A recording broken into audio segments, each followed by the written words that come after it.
Hello বন্ধুরা, আপনারা সবাই ভালো আছেন। আজকে চলে এসেছি নতুন একটা রেসিপি নিয়ে। আজকে আমি বানাবো হলুদ কালারের ফুলকপি দিয়ে মাছ দিয়ে একটা সুন্দর একটা তরকারি। তা ফুলকপিটা আমি দেখাচ্ছি পরে, আগে মাছটা ভাজি করে নেই। আর কাটার সময় আপনাদের আমি দেখাইনি, কেননা কাটতে কুটতে এগুলো অনেকটা সময় লাগে।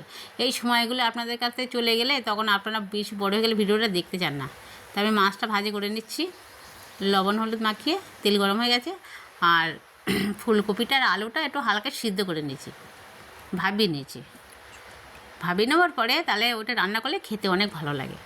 নাহলে ফুলকপির একটা যে গন্ধ বেরোয় সেটা কিন্তু তরকারিতে বেরোলে ভালো লাগে না তরকারিটা খেতে। তা দেখুন, এই যে ফুলকপিটা আমি দেখাচ্ছি, এই দেখুন, এটা কিন্তু একদম হলুদ কালার। এটা কিন্তু আমি হলুদ দিয়ে কোনো সিদ্ধ করা না, কেন আজ তো ফুলকপির আমি ছবিটা তুলে রেখেছি, তো সেটা যখন আপনাদেরকে দেখাবো তখন তো দেখে অবশ্যই বুঝতে পারবেন। তো আর কাটতে কুটতে দেখাতে গেলে কিন্তু অনেকটা সময় নষ্ট হয়ে যায়, সেই জন্য কিন্তু আমি একটু অল্প সময়ের মধ্যে দেখানোর চেষ্টা করি। তো আমি মাছগুলো ভাজা হয়ে গেছে, আমি মাছগুলোকে তুলে নিচ্ছি।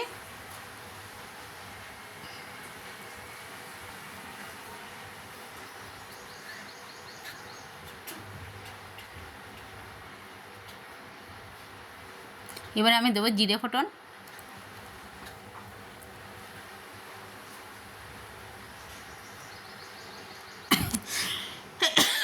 আর এখানে আমি পেঁয়াজ আলাদা আর রসুন আর আদা আলাদা একটু থেঁতো করে নিয়েছি, একেবারে করে বেটে নিইনি, এগুলো করে নিয়েছি।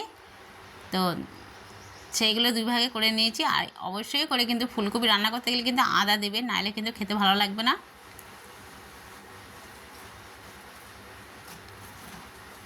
দিয়ে আমি মশলাটাকে কষিয়ে নেবো। আর কিন্তু কড়াই যদি মনে করেন জড়িয়ে যাবে, কিন্তু একটু লবণ দিয়ে নিলে কিন্তু কড়াই থেকে ছাড়িয়ে যাবে দারুণ।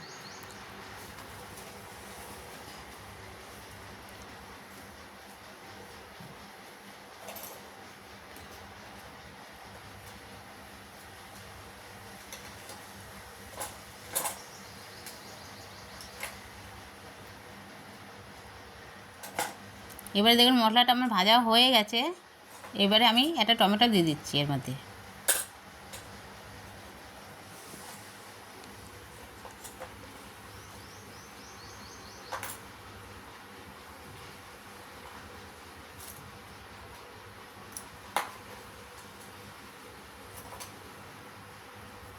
এবারে দেখুন, এখানে আমি ফুলকপির আলু সিদ্ধ করে নিয়েছিলাম, তো তার জন্য আলুগুলো নিয়ে আমি আগে কষিয়ে নিচ্ছি, তারপরে ফুলকপিগুলো দেবো। আর এই নতুন আলু কিন্তু ওই বটির পিছন দিকে খোসা ছাড়িয়ে নিলে কিন্তু তখন মনে হয় সুন্দরভাবে হয়ে গেছে, পরে কিন্তু মনে হয় কিন্তু একটু খোসা খোসা রয়েছে। তা আপনারা যদি মনে করেন যে না ওইভাবে করবেন না, তাহলে কিন্তু আপনারা এমনি যেরকম পুরনো আলু যেভাবে আপনারা খোসা ছাড়িয়ে নেই ওইভাবে নিতে পারেন। তো এবারে এইগুলো একটু সুন্দর করে কষিয়ে নেবো।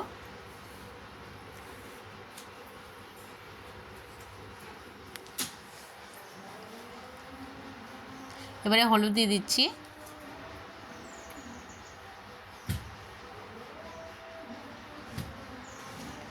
লঙ্কা দিয়ে দিলাম,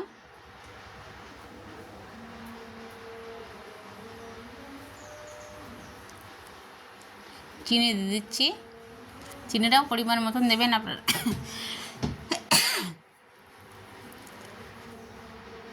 এবারে কষিয়ে নেবো, সামান্য হালকা একটু জল দিয়ে তাই এর মধ্যে কষিয়ে নেবো। তাহলে কষানোটা ভালো হলে কিন্তু তরকারিটা খেতে ভালো লাগবে। আর কষানোটা যদি খুব সুন্দর না হয় তাহলে কিন্তু তরকারিটা খেতে ভালো লাগবে না। আর যেখানে ফুলকপি, আর আরেকটা কথা বন্ধুরা, ফুলকপি কিন্তু যত কালারিং ফুলকপি খাবেন তত কিন্তু আপনাদের শরীরে যত অসুখ আছে সেগুলো কিন্তু অনেকটাই সেরে যেতে পারে, কমে যেতে পারে। এই যে যারা আজকে হলুদ ফুলকপিটা খাচ্ছেন, এটা কিন্তু আপনাদের শরীরের জন্য অনেক উপকারী। আর একটা আছে বেগুনি কালারের ফুলকপি, ওইটা খেলে কিন্তু ক্যান্সার, যাদের ক্যান্সারে আক্রান্ত হয়েছেন সবে মাত্র, তারা যদি খান তাহলে কিন্তু অবশ্যই ভালো হয়ে যাবেন। আর যদি দেখেন ক্যান্সারটা বেশি আকারে হয়ে গেছে, তখন কিন্তু ওটাও খাবেন, এবার ডাক্তারও দেখাতে হবে। আর অল্পতে ধরা পড়লে কিন্তু ওই ফুলকপিটা হচ্ছে না খেলে কিন্তু আপনি অনেক সুস্থ হয়ে যাবেন। আর এগুলো খাওয়া কিন্তু খুবই প্রয়োজন। তা ওই জন্য আমি আজকে এই হলুদ কালারের ফুলকপিটা পাওয়া গেছিলো বলে কিনে নিয়ে এসেছি।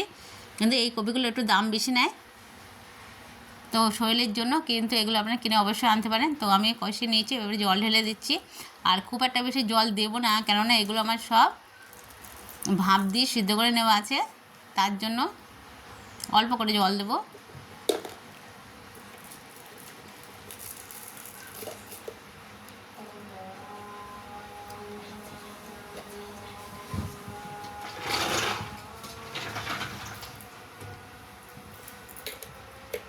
এবারে দেখুন ফুটে উঠেছে, এবার আমি মাছগুলোকে দিয়ে দিচ্ছি।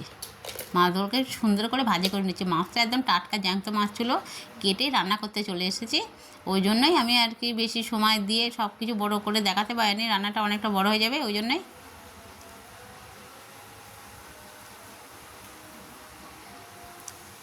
এবারে মাছগুলো এর সাথে সুন্দরভাবে ফুটে গেছে। এবারে আমি মশলা দিয়ে দিচ্ছি। দিয়ে দিলাম ধনের গুঁড়ো, জিরার গুঁড়ো, আর দিয়ে দেবো একটু গরম মশলা।